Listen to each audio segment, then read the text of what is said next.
Jungo yeşil kartasi dunyo bo'yicha elish eng tez bo'lgan yeşil kartalarning biri. 2004-yildan 2013-yilgacha Jungo yeşil kartasini o'nishliq o'zgarganlar aron 7356 kishi bo'lib, har yili aron 700 necha parcha tarqatgan bilan barobar. Mo'shinodilla qiyinlik darajasini ko'rib olgan bo'ladi. Uning ismi Xanchun, inglizcha ismi John Hinton. U amerikalik. Tunji bo'lib Jungo yeşil kartasini olgan chet ellik. Rat nomeri 1.102 ming. Undaqda u zodi qandoq to'p qo'shib Jungo yeşil kartasini birinchi bo'lib qo'lga tushirdi. Bugun Sizjoq saloni siz uchun Jungo yeşil kartasini tunji bo'lib elib, Jungoda yashagan kishining ajoyib hikoyalarini so'zlab berdi. 1945-yili Yaponiyaning Hiroshima va Nagasaki osmonda Mogosman bulut ko'rildi. Nurg'un kishilar tantana qilishdi. Bu yadro bombasini tadqiq qilishga qatnashgan amerikaliklarning ichida bir yosh chiroyli ayol bor bo'lib, u dal Xanchun edi. Ingliz ismi John Hinton. Xanchunning kelib chiqishi odatdagidek emas. U 1921-yili Amerikaning Chicagoda tug'ilgan. Bu esa matematika olimi. Momisi dunyodagi donliq asar Kala Yilanning aktori. Onasi mo ko'zga ko'ringan ma'rifchi. Oliy maktabdagi Xanchun Yongjinning hamsavoq otisi edi. Xanchun amdala 23 yoshga kirganda Chicago universitetida doktorlik o'qiydi. Uning yetakchi o'qituvchisi atom energiyasi otisi deb ta'riflangan Nobel fizika mukofotining sohibi Fermi edi. U chog'da u Amerikaning atom bombasini tadqiq qilgan Manhattan plani bilan uchrashdi.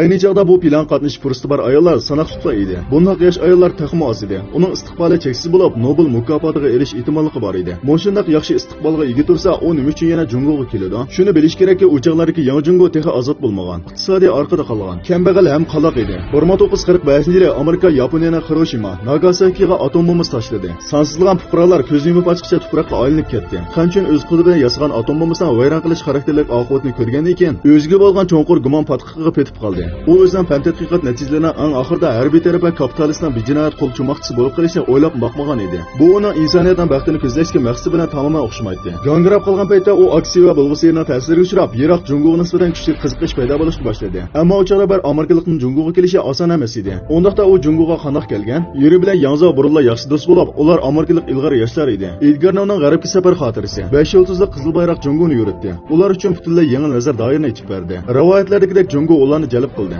1945-yili Xandan Amerika urush axborot boshqarmasining analizchisi salohiyati bilan Chongqingga keldi. Xandan vatan qaytib kelgan ekan, uning ta'siri va safarbarligi ostida 20 yoshlik Yanzo Burullar Jungoga kelgan. Yana Yananga borgan. 1946-yili Yananga kelgan Yanzo xuddi bir tushidagi yangi dunyoga kelgandek his qilgan. 1948-yili 3-yilda Sochongning o'rlashtirishi bilan Xanchun Jungoga kelgan ekan, Jungolik do'stlarning yordamida Yananga yetib keldi. 1949-yili Xanchun bilan Yanzo Yanandagi bir gamida to'y marosimi o'tkazgandan keyin ikkala Yananda oddiy arxutning turmushini kechirdi. Ular Jungolik yoshlar bilan birga turmush kechirib, birga amgak qildi. Hammasi nihoyat go'zal bo'lib, orzu umidga to'lgan edi. Ularning uch bolasining chiroyi Jungoliklarnikiga o'xshamagandan boshqa joylari butunlay Jungolishib ketgan bo'lib, haqiqiy shanshi shevisi so'zlaydi. Kiyinishi, yasinishi ayni chog'dagi Jungoliklarning turmushidan hech qanday farqi yo'q edi. Ozodlik G'arbiston Xanchun bilan Yanzo Gollandiyaning 83 segan kalisini haydab, yananda Shimoliy Shanshi bilan ikki Mo'ng'ul chegarasiga joylashgan Sambiyan chorvachilik maydoniga kelib kallarni yaxshilaydi. 4 yildan keyin ular yana Mangdan ortiq kalni elib, Shiyan Sautan dehqonchilik maydoniga makonlashdi. Hamda bu yerda 10 yilni o'tkazdi. Xanchun Jungoning sut kalisi ishlari uchun barliqni sarf qilayotganda, Amerikaning haqiqiy ahvol jurnali 1953-yili maqola e'lon qilgan bo'lib, u boshqa davlatlarning yadro atomlariga osiylik qilib qichish suiqasdini planlagan deb ig'vo tarqatgan. Ularning deyishicha Xanchun zo'r miqdordagi ichki maxfiyatlikni bildi ekan. Shunga u bijinoyat holda ko'pchilikning hujum nishoni bo'lib qoldi. O'lmagan yerdan o'z vatani uni xoin deb qaradi. Ammo u buningga pisand qilmadi. Chunki u o'zini eng to'g'ri ish qilyapman deb qaraydi. Keyin ba'zilar uni Jungoning atom bombasi tadqiqotiga qatnashib taklif qilganda, u o'ylab boqmaylar rad qildi. Nima degan bilan uning orzusi Jungodagi barliq bolalarga eng yaxshi uchkizish edi. Islohot elib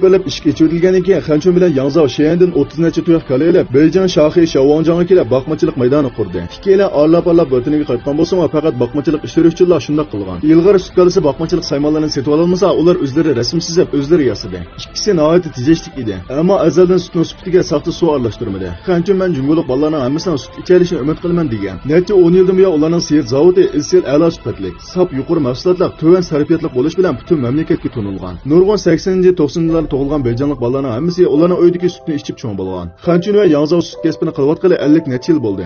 Arxutun ikkisining keyingi yarim umri asoslandagidek Jungoning bolalari uchun o'zining prinsipida chong turib keldi. Xanchun arxutlar aslida muavin ministr darajalik ta'minotdan bahramand bo'la oladi. Shaharning ichida kari, ozod bo'lgan ministerlar binosida turisimi bo'ladi. Ammo ular bu o'rlashtirishni rad qildi. Hamda Shavonjong dehqonchilik maydonidagi oddiy bir qavatli uyda turishi chong turib, toki ikkisi ilgari keyin bo'lib, olamdan o'tgan qadar shu yerda turdi. 2003-yili Xanchunning eri Yanzo olamdan o'tgandan keyin Yanzo Burullar jasadni taqdim qilish, eng oddiy usul bilan jasad ko'lni bartaraf qilish qatorliq vasiyatnoma qoldirgan. Shuning bilan Xanchun yo'ldoshining badanidagi yurak qo'zg'atqichni olib, yurak qo'zg'atqich setib ololmaydiganlarga iyon qildi. 2004-yili Xanchun Beijing shaharlik JX idorasining Jungoning tunji yeşil kartasi, chet elliklarning mangulik turish kelishkisini qo'lga oldi. 83 yoshlik bu chiqirdan kirish chiqishni boshqarish boshqarmasida paydo bo'lganda muxbir uningdan Amerikaga qaytishni o'ylab vaqtingizmi deb so'raganda so'raganda u sap Beijing tilida kulib turib mundaq javob berdi. Men nihoyat yaxshi yashayapman. Men Shohida xizmat qilaman. U yerning havosi yaxshi. Men boqqan kollarim bilan birga turmush kechiraman. Nimishqa Amerikaga qaytqudakman. Yangzhou bilan Xanjun Erxotin ikkalan Jungodan iborat bu munda tuproqni cho'nqur so'ydi. Ikkisi hayot vaqtida o'zlarining junguliqlarni 20 ming jon ochliqni egalligini, Jungo xalqining ozodlik ishlariga foydali ish qilishi kerakligini aytgan. Eng oxirida ikki yashagan kishi ilgari kiyim bo'lib Jungoda olamdan o'tdi.